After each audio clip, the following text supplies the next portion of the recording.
ఐదుగురు పిల్లలుంటే సందడి సందడిగా ఉంటుంది. ఈ ఐదుగురు పిల్లల్లో ఎవరు ఎక్కువ అల్లరి చేసేవాళ్ళు? అంత ఆశ లేదండి. ఈయనే అల్లరి. అమ్మ ఇక్కడ ఒకటమ్మా, అల్లరికి, హుషారుకి, చలాకితనానికి, చిలిపితనానికి ఆ తేడా తెలుసుకుని చెప్పమ్మా. అల్లరి అంటే ఇప్పుడు నా ఇమేజ్ ఏమైపోద్ది, అల్లరి అంటే అల్లరుడు అని, నేనేమో చాలా రావుడు మంచి బాలుడు అనేలాగా నా ఇమేజ్ ఇది. నేను అలాగే చెప్తుండేవాడిని. నా ఉద్దేశం అదే. నేనేమో అల్లరి నన్నే అంటే చలాకితనం, అమ్మ అల్లరి అనుకునేది. లేదండి, ఎక్కువ హుషారు కానీ చాలా బాగుండేవాడు అబ్బాయి. ఇంట్లో పనులన్నీ మీకు సాయంగా ఉంటుంది. అవునండి, వాడే చేసేవాడు. అది ఇంట్లో ఎవరు ముట్టుకునేవాడు కాదు. మా నాగబాబు అస్సలు ముట్టుకునేవాడు కాదు. అన్నిటికీ నాకు ఆయన సహాయమే పాపం. నాన్న ఆయన ఉద్యోగం వెళ్ళిపోయారు. నేను పాక్కుంటూ అలాగా వెళుతూ వెళ్ళిపోయాను, నాకు తెలియదు. తర్వాత అమ్మ చెప్తుంటే లేదుగా మాత్రం కొన్ని కమ్మర కోలు ఉంది ఒక అది పెట్టి అది వెళ్ళి కూర్చోతా ఏడుస్తున్నాను రోడ్డు మీద. వెళ్ళేసరికి వాడు 3 years సో నన్ను వాడు తీసుకెళ్ళి వాడు కమ్మరకులో కూర్చోబెట్టాడు. ఇక్కడికి ఏడుస్తాను, ఎవరి పిల్లడో తెలియదు వాళ్ళకి. సో అది ఒక గంట పోయిన తర్వాత అమ్మ ఎత్తుకుంటూ వాడు కూర్చో, వాడు చిన్నబిడ్డ అనిపిస్తారు మొత్తం తెచ్చి అది వాడు చూసి ఈ అబ్బాయి అన్నారు. కాదు అనేసింది. అది అంటారు సరిగ్గా చూడమ్మా, ఈ అబ్బాయి మా అబ్బాయి అని. ఏంటమ్మా అంటే ఆ కమర్గోలులో కింద కూర్చోబెట్టాడు కదా, బస్ అంతా పూజేసుకుని నల్లగా అయిపోయింది. అంటే రంగని కాదు కానీ అలా రంగని కాదు కానీ ఆ కమర్గోలులో కూర్చోబెట్టడానికి ఆ మసిగిస్తూ ఇంకా నల్లగా అయిపోయింది. అంత నలుపుడేసరి నా బిడ్డ కాదని అమ్మ వెళ్ళిపోబోతుంది. మళ్ళీ డౌట్ వచ్చి ఆగింది. అది రావు, నేను నా బిడ్డని తీసుకెళ్ళింది. అప్పుడే చేశాడు థాడీస్ కట్టిందో డౌట్ నాకు.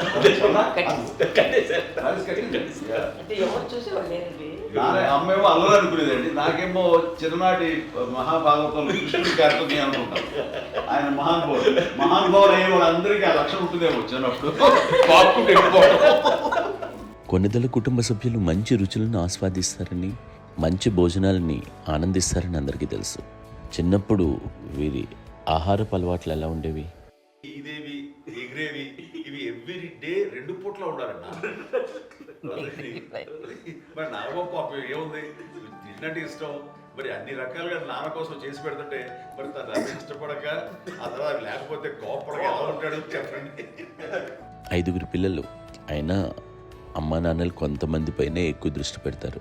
ఈ 5గురిలో మీరు ఎవరి మీద ఎక్కువ ఫోకస్ పెట్టేవాళ్ళు? కళ్యాణ్ బాబు అండి. వాడంటే బాగా, అంటే వాడు ఏది తినేవాడు కాదు అసలు. ఏది ఆడికి ఏది తింటాడని ఇప్పుడు వాడికి నచ్చకపోతే, ఇప్పుడు నేనైతే నచ్చకపోతే చాలా గోల్ చేసేవాడిని. అన్నయ్యకేమో చాలా అన్నయ్య ఏది పెట్టినా తినేవాడు, అసలు అడ్జస్ట్మెంట్ తింటానండి. నాకేమో నచ్చకపోతే చాలా గొడవ పెట్టేవాడిని.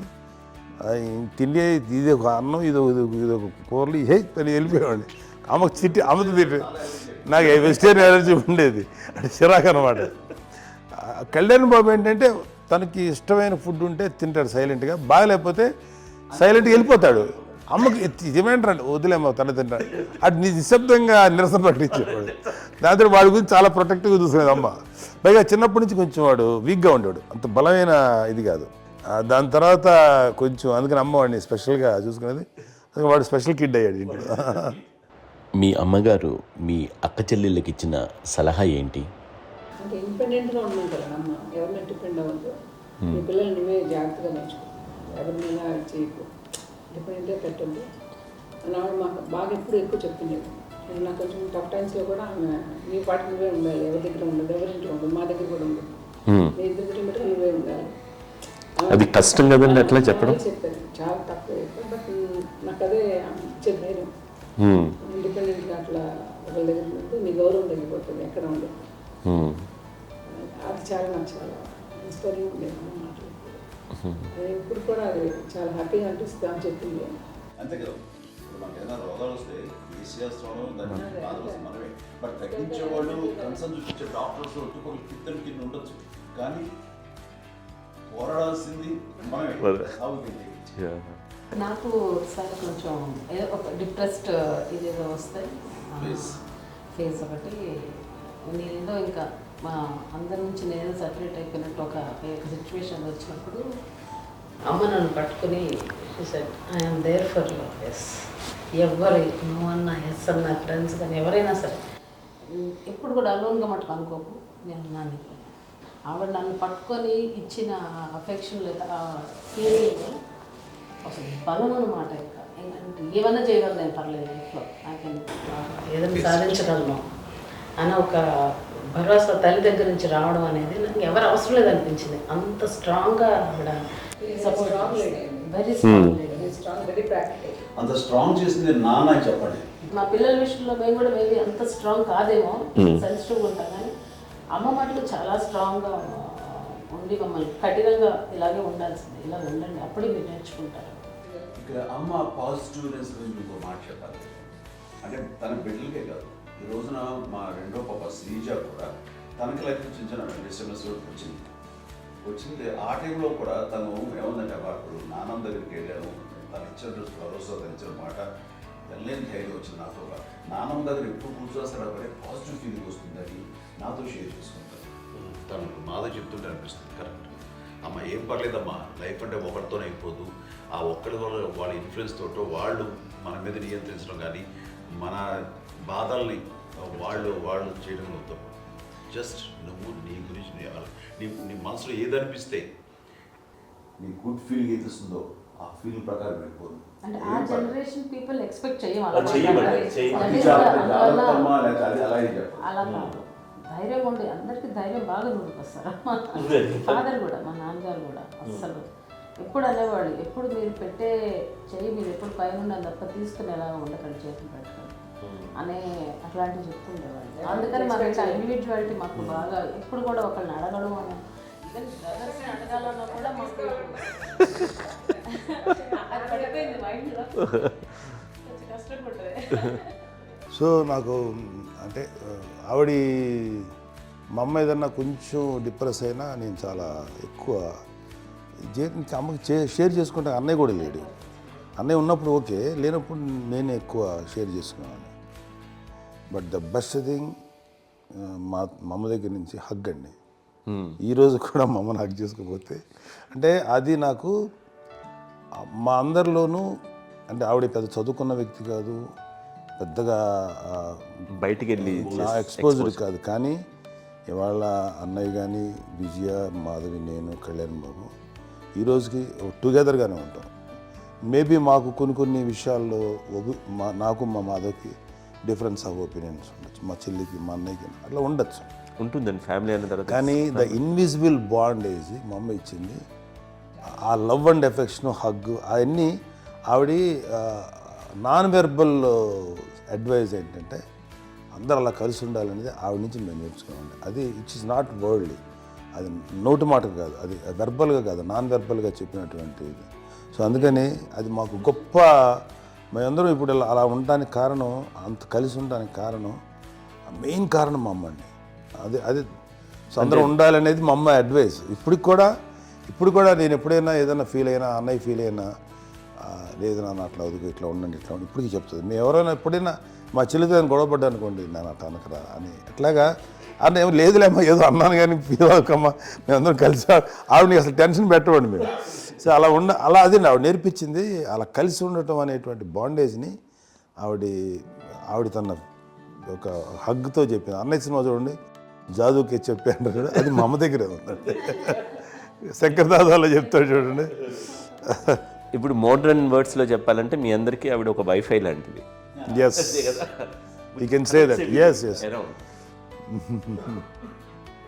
ఇంకొక అడ్వైజ్ కట్టండి, అమ్మ విషయంలో నేను గొప్పగా ఫీల్ అయ్యేది, కానీ చాలామంది పెద్దలు రిటైర్ అయిపోయి విశ్రాంతి తీసుకుంటున్నటువంటి పెద్దలందరూ కూడా ఆచరించే విధంగా ఒక విషయాన్ని నేను గమనించాను. ఇప్పుడంటే నా దగ్గర ఉంటుంది కాబట్టి ఉన్నాను. అమ్మ విడిగా ఇంకొక ఇంట్లో ఉండేది, 9 సంవత్సరాలు నాన్నగారు దూరం దగ్గర నుంచి ఉండేది. 5 సంవత్సరాలు ఒంటరిగా ఉండి నన్ను బిడ్డలందరూ ఎవరు మానవుని వెళ్ళిపోయారు, నేను ఒంటరి అయిపోయాను అన్న ఫీలింగ్ అమ్మకు ఎప్పుడు ఉండేది కాదు. తర్వాత బిడ్డలు ఆయా వాళ్ళ టైం బట్టి వచ్చి చూసుకుంటూ సరిపోతుంది. అది వారమా, నెలక, 2 నెలక, అసలు ఒకసారి రాలేని పరిస్థితిలో ఉంటుంది 5-6 నెలల పాటు. ఇదే ఊళ్ళో ఉండి పక్క వీధుల్లో ఉండి ఎవరి పనులు వాళ్ళు బిజీగా ఉండి, ఎవరి షూటింగ్ వాళ్ళు బిజీగా ఉండి, ఎవరి ప్రొఫెషన్లో వాళ్ళు బిజీగా ఉండి, ఎవరి ప్రొఫెషన్లో వాళ్ళు బిజీగా ఉండి, తన సంసారం తను బిజీగా ఉంటాను. ఒకసారి అమ్మ ఏమీ ఫీల్ అయ్యేది కదా, ఏంటమ్మా రావట్లేదు, అసలు పట్టించుకోవట్లేదు ఏంటి అంటే, అంతేలేమ్మా అని ఇలాంటి నిరసన మాటలు కానీ, ఈసరింపు మాటలు కానీ, లేకపోతే న్యూనతాభావం కానీ ఇలాంటివి ఎప్పుడు అమ్మకు లేవండి. వచ్చారు అబ్బాయి ఏం చేసి పెట్టడా చెప్పండి అంటూ చాలా పాజిటివ్ ఉండి ఇప్పటికీ కూడా తను సపరేట్ కిచెన్ మా ఇంట్లో ఎంతో అందరూ వేరే కిచెన్. ఎందుకంటే అమ్మకి మోస్ట్ స్ట్రెస్ బస్టర్ వచ్చేసినా లేకపోతే ఏదో రిలీఫ్ ఏంటంటే తన కిచెన్లో కూర్చొని వండుకుతాడు, వండి అందరికి పెట్టాం. ఇప్పటికీ కళ్యాణ్ బాబు అక్కడక్కడ తిరిగేసి ఎక్కడో చేసి నిరసనలు చేసి అన్ని రకాలు చేసి వస్తే అమ్మకి చాలా జాలి. ఆడేదో ఇంక మేము గుడ్లో కష్టపడుతున్నాం కానీ ఆడి ఎంటలో వెళ్ళేది మీకు టీవీలో వాటిలో అది ఎక్కువగా చూపించేసరికి వాడే కష్టపడతారు, మేము కష్టపడలేదు ఫీల్ అమ్మకి. అందులో వాడు రాగానే ఎలా వచ్చావా అని అమ్మ ఎక్కడ కళ్యాణ్ బాబు అంటే ముందు అమ్మను కానీ ఎక్కడ కళ్యాణ్ బాబు తను ఎక్కడ ఉంటాడు ఏ ఉంటాడు తెలుసు. అది తెలిసిన తర్వాత ఎక్కడ తను వాడికి ఇష్టమైన బిర్యానీ అవి చేసి చక్కగా పంపించి అన్నీ చేస్తున్నాడు. అట్లాగా బిడ్డలకి పెట్టడమే తప్ప బిడ్డల నుంచి ఈ వయసులో ఎక్స్పెక్ట్ చేయడం లేకపోగా కొంచెం పట్టించుకోవట్లేదు అనే ఒక న్యూనత భావనలోకి వెళ్ళిపోయి సైకలాజికల్ డిప్రెస్ అయ్యే మదర్ మాత్రం కాదు. ఆ రకంగా మాకందరికీ భరోసా. మేము కూడా పెద్ద అయినా బిడ్డలు వాళ్ళ ప్రవృత్తి ఉద్యోగరీత్యా వాళ్ళ వృత్తిరీత్యా వాళ్ళు దూరం అయిపోయి మనల్ని చాలా కమ్యూనికేషన్ గ్యాప్ వచ్చినా సరే బిడ్డలు నాకు దూరం అయిపోయి పట్టించుకోవట్లేదు. ఇలాగే చూసావా వెళ్ళి ఎంత ఇదిగా వదిలేవాళ్ళు గురించి ఇప్పుడు ఏమైపోయాను అన్న ఇంత పిచ్చర్ బాధపడలేదు వాళ్ళకి అంటూ నెగిటివ్ సైడ్ ఆలోచించే విధానం లేనే లేదు. అది మా అందరికి ఎంత కంఫర్టబుల్ అంటే అంత అవుతుంది. చూసుకోకపోతే మాధవ్ చూసుకుని మాధవ్ లేకపోతే నాగబాబు వెళ్తుంటాడు కడియడం వల్ల మా విజయ్ చూసుకుంటున్నది సరే నాకు కళ్యాణ్ బాబు తను చూసుకుంటుంటాడు. ఇలా ఎవరో కూడా వెళ్తూ ఉంటాం. అమ్మ మాత్రం అది వెరీ గుడ్ హెల్దీ. నేను చాలా తల్లిదండ్రులు చూశాను, అవును, వాళ్ళు చాలా ఇబ్బంది పడుతూ ఉంటారు. పట్టించుకోవడం మేము అర్థం చేసుకోగలము కానీ వాళ్ళు వస్తే బాగుంటుంది కదా అనేది ఉంటుంది. ఫీల్ అవుతారు. అవును, అలాంటి ఫీలింగ్ ఏం లేదు. పైగా బిడ్డలు వస్తే వాళ్ళకి ఏం చేసి పెట్టాలా అనే ఆలోచన. అది వెరీ హెల్దీ. చాలా మంది ఆచరించాల్సిన ఒక విషయం అనుకుంటాను. చిన్నప్పుడు అన్ని ఆనందాలేనా, మర్చిపోలేని దుఃఖాలు కూడా ఏవైనా ఉన్నాయా? అమ్మ చెప్పాలంటే ఓపికకి, గృహిణిగా తన బాధ్యతలు నిర్వర్తించడానికి అండ్ అన్ని రకాలుగా టేకింగ్ కేర్. దీనికి ఒక మంచి ఉదాహరణ నేను చెప్పగలను. అది తలుచుకోవడం నాకు చాలా ఉద్యోగంగా ఉంటుంది, నాకు చాలా కంటితలు వచ్చేస్తుంది. అమ్మకి మేము 5 బిడ్డలు అండ్ పురిట్లోనూ 1 year పెరుగో 2.5 years పెరుగో 3 బిడ్డలు చనిపోయారు. నాకు గుర్తెరిగి పొన్నూరులో నేను 6th class చదువుతున్నాను, 6వ తరగతి. అప్పుడు రమణ అనే ఒక అమ్మాయికి 3 years. రమణ అంటే మా ముగ్గురికి కంటే పెద్దది, మా కంటే పెద్దది, కళ్యాణ్ బాబు కంటే పెద్దది, మాకంటే మధ్యలో పిల్ల. తనకి అప్పట్లో మా నాన్నగారు ఉద్యోగరీత్యా క్యాంప్కి వెళ్ళిపోతుండేవారు. ఏమి ఉండేది నాన్న చెప్పాలంటే ఫుడ్లో కష్టపడేవారు. ఇంకా నాన్న చెప్పినట్టు కదా, నాగో చెప్పినట్టు. కానీ ఇంటి బాధ్యత, ఇంటి పనులు, రోగాలు వచ్చిన రుచులు వచ్చిన హాస్పిటల్కి తీసుకెళ్ళాలట ఏదైనా సరే అమ్మే పడేది. ఆ శ్రమ తీసుకున్న టైంలో అమ్మకి అసిస్టెంట్కి నేను సహాయపడుతుండేవాడు ఉండేవాడు. అమ్మ చూడరు నాకు ఫ్రెండ్స్ ఆడుకోవడం అది నిజంగా ఎప్పుడు నాకు గుర్తేది, నాకు తెలియదు, నాకు లేదు ఫ్రెండ్స్తో తిరగడం అది ఫ్రెండ్స్తో అమ్మ పట్ల ఉండేవాడు. అలాంటి నేను ఆ పిల్లకి బ్రెయిన్ ఫ్యూర్ వచ్చింది. ప్రభుత్వ ఆసుపత్రి పొన్నూరులో ఆ పిల్లని చేర్పించినప్పుడు 2-3 days అయిన తర్వాత ఒక బ్యాడ్ న్యూస్ వినాల్సి వచ్చింది. తెల్లారికి కాన్షియస్ లేదు, పోయింది. ఏం చేయాలో తెలియదు. అమ్మ వయసు చిన్నది. ఇద్దరు తీసుకుని ఆ బిడ్డని నేను ఒళ్ళో పెట్టుకుని శవాన్ని, డెడ్ బాడీని రిక్షాలో ఇంటికి వెళ్ళాలి. ఇప్పటికీ నాకు గుర్తు ఆ విజువల్స్. అండ్ నాన్నకి తెలియదు ఏ విషయం, నాన్న ఎప్పుడు వస్తారో తెలియదు, ఎలా కమ్యూనికేట్ చేయాలో తెలియదు. అది తీసుకుని వెళ్ళిన తర్వాత ఇంట్లో పడుకోబెడుతుంటే ఏం చేయలేదు. చుట్టుపక్కల ముస్లిం సోదరులు ఉండేవాళ్ళు, ఫ్యామిలీస్ అక్కడ. అంటే మసీదు, పొన్నూరు మసీదు పక్కన మా ఇంట్లో అనుకుని ఆ ఇంట్లో అందరూ వచ్చి చూసేవాళ్ళు, వాళ్ళే హెల్ప్ చేసేవాళ్ళు. ఏం చేయాలో తెలియదు. ఆ నెక్స్ట్ రిచువల్స్ ఎలా చేయాలో, పెంపకం ఎలా చేయాలో తెలియదు. అందరూ చిన్నపిల్లలే. తను చిన్నది, మిగతాలందరూ పసివాళ్ళే. సో ఇలాంటి పరిస్థితుల్లో కమ్యూనిటీ వచ్చినప్పుడు చుట్టుపక్కల వాళ్ళు వీళ్ళు వచ్చి చేయాల్సిన కార్యక్రమాలు చేశారు. ఆ సమయం నాకు ఎక్కడో కమ్యూనికేట్ చేసి డిపార్ట్మెంట్ ద్వారా నాన్న వచ్చేసరికి అన్నీ అయిపోయింది. ఇప్పటికీ నాకు మేము ఇలా ఎన్ని పురుషులు ఎన్నుకుంటున్నామంటే ఎలాంటి ఇది లేకుండా జాగ్రత్త అనే ఒక హెచ్చరికలాగా చేస్తూ అండ్ పంపించాలని సపోర్ట్ చేసి అండ్ ఇప్పుడైతే నా మీద నమ్ముకుంటే నేను ఏ నిర్ణయం తీసుకున్నా మరో మాట అది తనకి హాస్పిటల్ పెద్ద ఫోబియా. నేను ఎక్కడికి వస్తాను హాస్పిటల్. ఈ మధ్యకాలంలో సరే అమ్మకు మోకాల ఆపరేషన్ జరిగింది. అమ్మను కొంత బాధపడుతున్నావు, అసలు ఈ రోజున వచ్చిన మెడికల్ అడ్వాన్స్మెంట్లో నీకు అసలు ఏ బాధ తెలియకుండా మోకాల ఆపరేషన్ రీప్లేస్ చేస్తారు అని వీళ్ళందరూ చెప్పాలి భయపడతాను. ఎందుకంటే ఫస్ట్ ఎలా నాకు సపరేట్ అవుతాను ఎలా చెప్పాలి తెలియదు. ఒక్క వీళ్ళంతా కలిపి నీ మాట వింటుంది, వాళ్ళ మాట మీద నువ్వు చెప్తే వింటుంది. సరే నేను చెప్పాను అంతే. ఏదో నాలుగు పావు ముందు చెప్తే ఎలా ఉన్నారా సరే ఇష్టం రా లేదులే మా ఊరికి పర్లేదు అన్న. మళ్ళీ ఇంటికి వచ్చాక మళ్ళీ ఇంకొక తెప్పించి ఇంకో మిషన్ తెప్పించి మళ్ళీ టెస్ట్ చేయించి అందరూ బాగుంది ఏమి లేదు అన్న తర్వాత అప్పుడు పుస్తకంతో పడ్డాడు. ఏదో ఉంది మమ్మల్ని టెస్ట్ చేయించాలని చెప్పి శ్రద్ధ ఎక్కువ. మీ పిల్లలకి సంగీతం డాన్స్ నేర్పించారని విన్నాం, అది నిజమేనా? తనకేమో డాన్స్ నేర్పించడం అది నేర్చుకోలేదు, నాకు వచ్చేసి ఇప్పుడు డాన్సింగ్ స్టార్ మీద ఎదిగారంటే అది మా పెద్ద చెల్లి విజయం కారణం. అప్పుడు తనకి 5 ఏళ్ళు, నాకు 9 ఏళ్ళు ఉంటాయి. ఉంటుంది 10-11 ఏళ్ళు ఉంటాయి నాకు. బాపట్లనా? సో బాపట్ల చాలా చిన్నది, 5 ఏళ్ళు. నాకు ఒక 11-12 ఏళ్ళు. తను తీసుకొని గోడ మీద పెట్టుకోవడం అలా కూర్చొని చూస్తుండేవాడు. కూర్చుంటే అది నేర్చుకుంటుంది. నేను మానసికంగా నేర్చేసుకున్నాను. ఇప్పటికీ ఆ స్టెప్స్ ఏమిటి వేస్తాను అంతేంది. ఇప్పుడు తను తరబడతాయి ఇంకోటి ఏంటమ్మా నమో నమో ఎన్ని ఉన్నాయో సాంగ్స్ నేను నేర్చేస్తున్నాను అనమాట. 5 పిల్లల్లో ఎవరు ఎక్కువ పని చేసేవాళ్ళు, ఎవరు తక్కువ పని చేసేవాళ్ళు? ఏ పని చేయనండి, చేసేవాడు కదా అని అన్నయ్య చేసేవాడు. అన్ని పనులు అన్నయ్య చేసేవాడు. ఇక మా చిన్న చెల్లి పెద్ద చెల్లి ఎక్కువ చేసేది.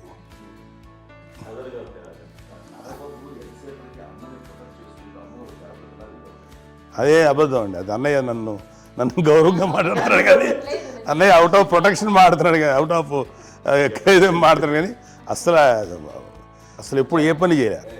లేదు ప్రామిస్ అండి, ఏ పని చేసేవాడు కాదు. మా ఇద్దరికి మధ్యలో పాపం అన్నయ్య చాలా పని చేసేవాడు. ఎంత పని చేసేవాడు, నేను ఇచ్చిన తర్వాత మళ్ళీ నాకు ఏదైనా చిన్న పని చెప్తే అది కూడా నువ్వే చేయనివ్వండి. ఆ కోపం వచ్చేది, కోపం వచ్చి ఒకడు కొట్టేవాడు. కొడితే కోపం వచ్చేది తప్ప నేను వెళ్ళేవాడిని కాదు. అమ్మకి ఎప్పుడు ఏంటంటే ఒక ఇదే పని చేయడని, అంతే. నిజంగా ఏ పని చేసేవాడిని కాదు. అవునా? లేదు లేదు లేదు మహాప్రేమ.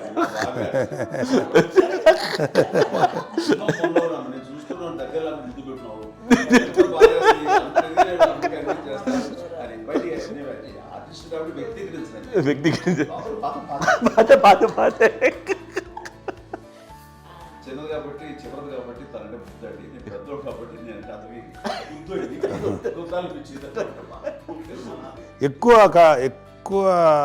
కష్టపడింది కానీ మా నాన్నగారి చేతిలో ఎక్కువ అంటే నాన్న బాగా కోపం ఎక్కువ అనుమానించింది కానీ అన్నయ్య పాపం బాగా దొరికేసేవాడు పాపం.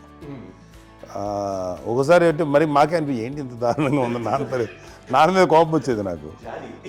నాన్న మీద కోపం వచ్చేది, వాళ్ళని చూసి బాధ అనిపించేది. అమ్మాయి ఏమనేది కాదు. సరే అయినా సరే ఎప్పుడు కూడా పోనీ అన్ని చేసినా మళ్ళీ తను హైపర్ యాక్టివ్ అన్నయ్య ఫుల్.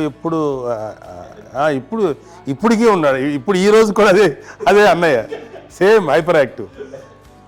యూజువల్గా పెద్ద కొడుకు కొంచెం అంటే సూపర్గా ఒక నిదానంగా ఉంటాడు అంటారు. బట్ అన్నయ్య దానికి జస్ట్ ఆపోజిట్. యూజువల్గా ఆఖరి పిల్లలు హైపర్ యాక్టివ్ ఉంటారు, అన్నయ్య పుట్టడమే భయంకరమైన హైపర్ యాక్టివ్. ఒకప్పుడు అమ్మాయిల్ని ఎక్కువగా బయటికి పంపించేవాళ్ళు, అబ్బాయిల మీద కూడా అనేక ఆంక్షలు ఉంటూ ఉండేవి. మీ పిల్లల్ని అలా ఆంక్షల మధ్య పెంచారా, లేకపోతే పూర్తి స్వేచ్ఛనిచ్చారా? అంటే మాకు మా నాన్నగారు కానీ మా అమ్మగారు కానండి మాకన్నా చాలా బ్రాడ్ మైండ్ ఉన్న వ్యక్తులండి. ఎందుకంటే పిల్లలు ఎక్కడన్నా బయటకు వెళ్తే ఇప్పుడు మేమైతే భయపడిపోతాం. ఇప్పుడు భయం ఉందన్న. మా విజయ్ కానీ మా చిన్న చెల్లి అన్నయ్య నేను అందరం కూడా ఇవాళ ఉన్న పరిస్థితిలో వాళ్ళు ఎప్పుడు భయపడేవాళ్ళు కాదండి. ఎక్కడికి వెళ్తాను నీళ్ళని ఇచ్చేవాళ్ళు, లేట్ అయినా అసలు ఏమనేవాళ్ళు కాదు. లేకపోతే ఏదైనా మోటార్ బైక్లు వేసుకున్నాం, లేకపోతే కారులో ఎట్లా పడితే ఎట్లయినా సరే ఏమనేవాళ్ళు కాదు. వాళ్ళు తెలియకుండానే మాకు ఒక ఫ్రీడమ్ ఇచ్చారండి.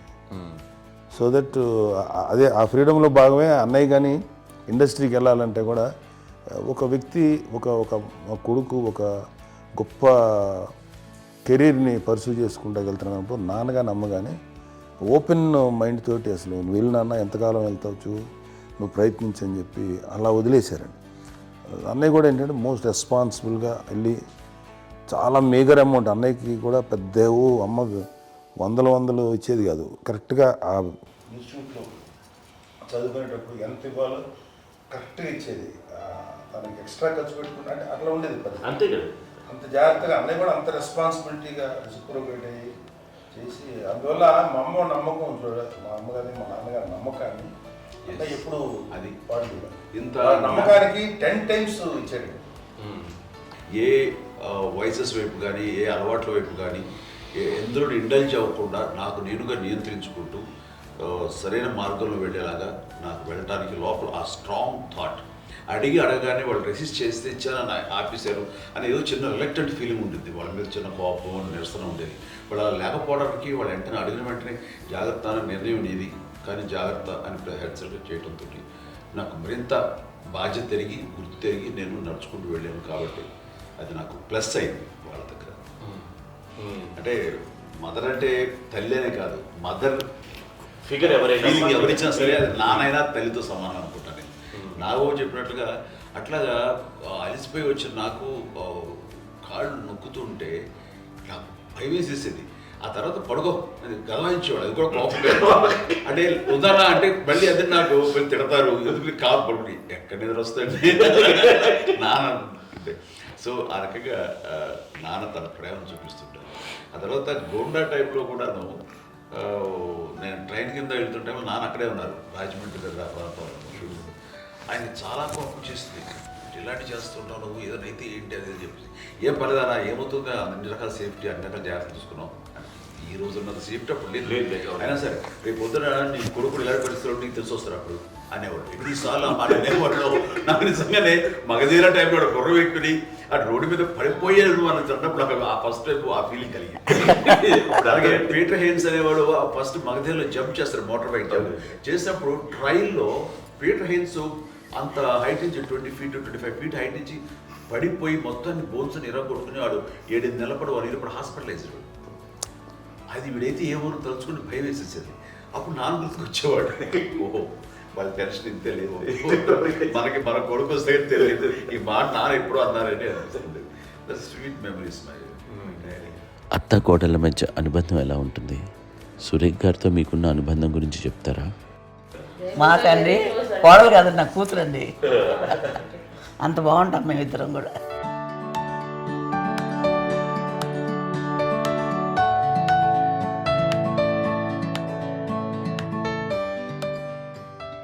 మీది ఒక అందమైన ఉమ్మడి కుటుంబం, అందరూ కలిసి ఉంటారు. ఇంత ఆనందంగా ఉండడానికి కారణం ఏంటి? దీనికి పునాది ఎవరే వేశారు?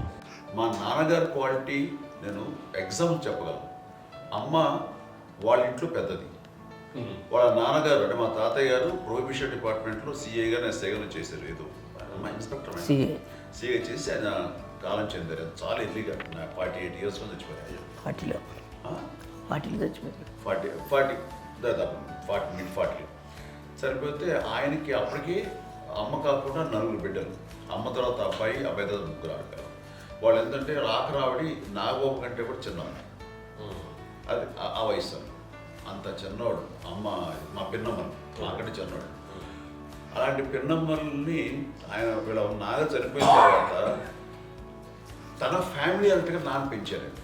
నాన్న కూడా అరాపురా శాలరీ మీద బతికేదే తప్ప కూడా కాదు. సో తనకు మిగిలిన దాంట్లో మళ్ళీ ఆ ఫ్యామిలీని చూసుకోవడం, మా అమ్మమ్మని చూసుకోవడం, వాళ్ళ మంచి చెడు చూసుకోవడం. వాళ్ళకు ఇల్లు మాత్రం ఉంది మొగల్తూరులో. ఆ ఇంట్లో వాళ్ళు అద్దెకు వస్తే ఆ కొంచెం డబ్బు నానిచ్చే డబ్బు, అక్కడ పొలం కొనిచ్చారు, ఆ పొలం మీద వచ్చే డబ్బుతోటి అంతా బాగా చూసుకోవాలి తన ఫ్యామిలీ లాగా. అందరూ మ్యారేజ్ కాబట్టి నాన్న ఫస్ట్ సూత్రధారి, అమ్మ కూడా ఫ్యామిలీ బాండింగ్ టుగెదర్నెస్ అనేది స్ట్రాంగ్గా ఉండటానికి నాన్న ఏర్పాటు చేసినటువంటి బీజం. అది అమ్మ కంటిన్యూ చేస్తుంది. మేము ఇవన్నీ చూసి మేము నేర్చుకుని మేము టుగెదర్ ఉంటాం.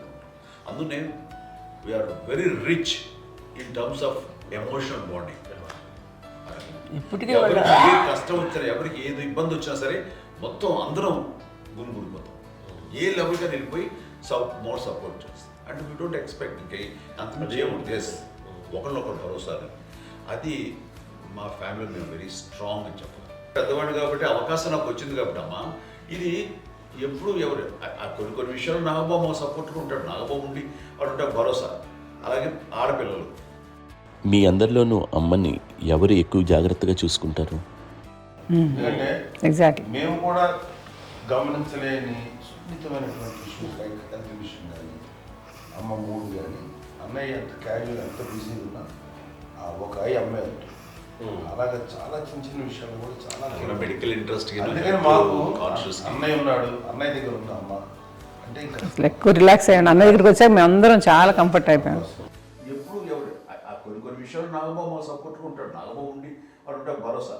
అలాగే ఆడపిల్లలు ఇట్లా ఒకళ్ళొకరు కాంప్లిమెంటరీ టు ఈచ్ అదర్ అండి. అవి ఒక్కరు కాదండి, అది వాళ్ళ ఆమె చూపించే ప్రేమగా నేను చెప్పగలను. కానీ బట్ దీని అందులో సూత్రధారి నాన్న తర్వాత అది అమ్మ మెయింటైన్ చేస్తుంది. ఇప్పుడు అమ్మ నా ఇంట్లో ఉంది అంటే మనవాళ్ళు వస్తారు, మనవాళ్ళు వస్తారు, ఆడబిడ్డలు వస్తారు, వీళ్ళబిడ్డలు వస్తారు, ఇల్లు ఎప్పుడు కలకలాడతారు అమ్మ. అది మేమందరం ఆచరిస్తుంటాం పండగలకి, పబ్బాలకి. అది నిన్న మొన్న నాగబాబు వచ్చి చాలాసేపు కూర్చున్నాడు. నేను ఇంట్లో లేకపోయినా వచ్చి నాగబాబు కూర్చొని టైం స్పెండ్ చేసి వెళ్ళిపోతుంటాడు. అలాగే చెల్లెలు ఇద్దరు ఆల్మోస్ట్ ఎవ్రీడే మాత వస్తుంటుంది, తను కూడా వస్తుంది. నిన్న సాయంత్రం కూడా వచ్చి ఉంటుంది. అమ్మా మధ్యాహ్నం వచ్చి కదా వచ్చి ఇక్కడే భోజనం చేసుకో అలా ఉంటుందండి. ఈ తరం వాళ్ళకి మీరు ఇచ్చే సలహా ఏంటి? కలిసి ఉంటే బాగుంటుందండి. పిల్లలు తల్లి కలిసి అక్క చెల్లెలు తమ్ముడు అందరూ కలిసిమెలిసి ఉంటుంది. అన్యోన్యం ఉంటుంది, సంసారం నిలబడుతుంది. లేకపోతే ఏముందండి ఇక్కడ వెళ్ళిపోతారు, విడిపోతే ఎక్కడ పడవాలి అంతే. ప్రేమలు ఇప్పుడు లేవండి, తగ్గిపోయాయి. మెకానికల్ చాలా మటుకు ఏదో ఇంకా వాళ్ళ పనులు చేసుకోవడం ఏదో జరిగిపోతూ ఉంది అనుకోండి. అంత ప్రేమలు ఎక్కడ లేవండి ఇప్పుడు ఈరోజు. అంటే ఒకప్పుడు ఒకరికి ఇంకొకరు భరోసాగా ఉండేవాళ్ళు, అంటే అందరూ కలిసి సపోర్ట్గా ఇది చేయడం. ఎందుకంటే వీళ్ళ పెద్దనాన్నగారి పిల్లలు కూడా ఆయన చూసేవారు. మా నాన్నగారు అన్నయ్య గారు నాన్నగారు వాళ్ళ బిడ్డలు కూడా వాళ్ళ ఇక్కడే బిడ్డలు కూడా ఉన్నారు. నేనే పెళ్లి చేశాను. వాళ్ళని కూడా అమ్మాయి, వాళ్ళ ఆడపిల్లలు కూడా అమ్మాయి. పెళ్లి చేశాను ఇద్దరు పిల్లలు. చూడండి, నాన్న ఎట్లయితే తన చెల్లెలు చూసుకున్నారో అట్లే నాన్న తరపు అమ్మగారి పిల్లలు వాళ్ళు చనిపోయారు చెల్లి గారి, వాళ్ళ బిడ్డలకి పెళ్లిళ్ళు పేరెంటాలు అన్నీ చేసింది అమ్మాయి. అమ్మ అలా చేసింది కాబట్టి అది మాకు మార్గదర్శకం ఉంది. ఇప్పటికీ వాళ్ళు కొంచెం ఒక మాదిరి పరిస్థితి ఉంటే వాళ్ళకి ఇల్లు కూడా పెట్టడం కానీ వాళ్ళకి తగిన సహాయం అంటే కనుక ఎవ్రీ మంత్ మా పెదనాన్నగారి అమ్మాయి వాళ్ళు అప్పుడు 70 వాళ్ళకి ఎవ్రీ మంత్ మా ఇంటి నుంచి మొత్తం వెళ్ళిపోతాం 15,000 మా అబ్బాయి మంచితనం ఎన్నో సంవత్సరాలు వెళ్ళిపోతాను. బ్యాంక్ వచ్చేది ఫస్ట్ అదంతా కూడా మా పెద్దలు వచ్చింది. వాళ్ళు కూడా వచ్చి అమ్మని అంతా ప్రేమలో చూస్తారు, ఇష్టంగా చూస్తారు. అమ్మ ఇందాక చెప్పినట్లు ఇచ్చే మెసేజ్ ఏంటి అన్నది అమ్మ మాటలో చెప్పాలంటే, బంధాలు బాంధవ్యాలు అన్నది ఎనలేని ఆస్తిపాస్తులు.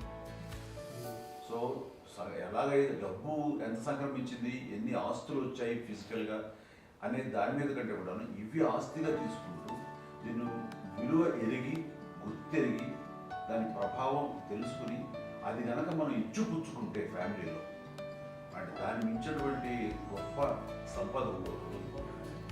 కష్టాలు వచ్చినప్పుడు డబ్బు తీరుస్తుంది కాదండి, కష్టం వచ్చినప్పుడు ఒక భుజం తీరుస్తుంది, ఒక చేయూత తీరుస్తుంది. అది మన బ్లడ్ రిలేషన్ మనలో మనకి అది ఉండటం అనేది అదృష్టంగా ఫీల్ అవుతాం. అంటే ఒకసారి అమ్మ చూసి నాకు ఎందుకు అనిపిస్తుంది అంటే, అది ఎవరి ద్వారా సంక్రమించడానికి తన ఆ చెట్టు కొమ్మలమే కాబట్టి ఆ చెట్టుకే మనం ఆపాదించాలి. ఎక్కడో మామూలుగా ఉండాల్సిన వాళ్ళు ఈ రోజున ఈ స్థితిలో ఉన్నాము, ఇంతమందికి లైఫ్ రావటానికి దోహదపడ్డాము, ఇంతమంది కలిసికట్టుగా ఉండటానికి ఇదైంది. అమ్మని చూస్తుంటే నాకు ఎవరు చూస్తుందంటే అబ్బా ఇలాంటి జన్మం మనకి ఎవరికైనా ఉంటుందా, ఇంతమంది మనుషుల చేత కొలవబడేవాళ్ళు, ఆరాధింపబడేవాళ్ళు, అభిమానించబడేవాళ్ళు, ఇంతమంది నా నా వంశమా, నా సంపద అని అమ్మ ఫీల్ అంత గొప్ప ఫీలింగ్ ఎవరికి ఉంటుంది. మా చెల్లెలు కూడా వస్తే నేను అనుకోవట్లేదు, సూర్య కూడా ఉంటుందని నేను అనుకోవట్లేదు. అలాంటి గొప్పగా ఇది. అండ్ ఆ రకంగా షీఈ్ వెరీ చాలా గొప్ప జన్మ. అమ్మకి చిన్న మానసికంగా చిన్న ఏదో ఒక డిప్రెషన్ అది వచ్చింది. ఏదో నాన్న గుర్తుకొచ్చో, నాన్న లేరనో, లేకపోతే వాళ్ళ అమ్మగారు కూడా అదే టైం చనిపోయారనో, తన దగ్గర ఉంటారు ఏదో ఉన్నప్పుడు మేము అందరం సపోర్ట్గా ఉండి మా కొన్నా నా దగ్గర ఉందిగా అని చెప్పేసి అప్పట్లో అమ్మ వేరేగా ఉంది. ఉన్నప్పుడు ఒకటే మాట అన్నాను, అమ్మ నీలాంటి గర్భం అంటే అంజనమదే గర్భం అని బయట ఎన్నోసార్లు నా ఫ్రెండ్స్ కానివ్వండి, బయట కానివ్వండి, కొన్ని సందర్భాల్లో మీటింగ్లో కానివ్వండి, స్పీచెస్లో కానీ అన్నవాళ్ళు ఎంతోమంది అన్నారు. వాళ్ళు ఆ మాట అంటే రీజన్ తెలుసా నీకు? కోటాను కోటల్లో ఎంతమంది తల్లులకు నీకు వచ్చిన అదృష్టం, నీకు లభించినటువంటి గౌరవం ఎవరు లభిస్తున్నాం. బిడ్డలు ఎంతోమంది చేత కొనియాడబడుతున్నారు, ఎంతోమందికి సహాయపడుతూ ఆ రకంగా వాళ్ళందరి యొక్క ఆశీస్సులు పొందుతున్నారు. కానీ ఎంతోమందికి నిరంతరం హెల్ప్ చేస్తూ వాళ్ళ ఇది చూసుకుంటున్నారు. అవి ఆ భగవంతుడు మీరు చేస్తున్న పూజలో ఉన్న ఆ భగవంతుడు మన నెక్స్ట్ తరాలకు కూడా మనకి ఇలాంటిది వారసత్వంగా ఇస్తూ అదే రకంగా కొనసాగించేలాగా మాకు అదృష్టాన్ని ఇచ్చారు. ఇంతమంది ఎవరు నీ నుంచి వచ్చిన వాళ్ళే, నీకు ఇది ఎంత గొప్ప గర్భం, ఎంత గొప్ప జన్మ నీది. అలాంటిది నువ్వు ఇలా అవటమేంటి? ఇది హై లెవెల్లో ఉండాలి నీ ఫీలింగ్స్గా నువ్వు కానీ. అంతే నువ్వు ఇలాగా కుంగిపోవడం ఏంటమ్మా చెప్పినప్పుడు ఇది నీది కాదు, నాది కాదు, నువ్వు నమ్ముకున్న భగవంతుడు నీకు ఇచ్చింది అనుకుంటావు కదా. నువ్వు ఆ భగవంతుడి కృతజ్ఞత తీర్చుకోలేక ప్రతిరోజు ఆయన ధ్యానించు, ఆయన పూజలో ఉండు, నీకు ఆయనే ధైర్యం ఇస్తాడు. అంతేగాని నువ్వు నెగిటివ్ సైడ్ ఆలోచించుకోమ్మా. మా అందరికీ పాజిటివ్నెస్ ప్రివైల్ చేసిన దానివి, ఇచ్చిన దానివి, అందించిన దానివి. అలాంటి నువ్వు నెగిటివ్ వైపు వెళ్ళిపోకూడదు అంటే అంతే. మళ్ళీ అటుపక్క ఎప్పుడు గెలలేదు. ఆంజనేయ స్వామి భక్తి ఆయనలో ప్రవేశపెట్టి చెప్పాలడానికి నేనే నేను నన్ను దేవుడు ఇంట్లో నేనే ఇంట్రడ్యూస్ చేశాను. నానంత ప్రగాఢంగా నమ్మి ఆయన దానివల్ల లబ్ధి పొందారు. ఆయన అందులో మమ్మల్ని మించిపోయే స్టేజ్కి వెళ్ళిపోయారు. ఆయనతోటి ఆంజనేయ స్వామితో ఇంటరాక్ట్ అవుతూ అట్లా ఆయన నన్ను నమ్ముకుంటుంది. ఆయన నానంటారు అంతా నా గురువు, నా పెద్ద కొడుకు పెద్దోడే.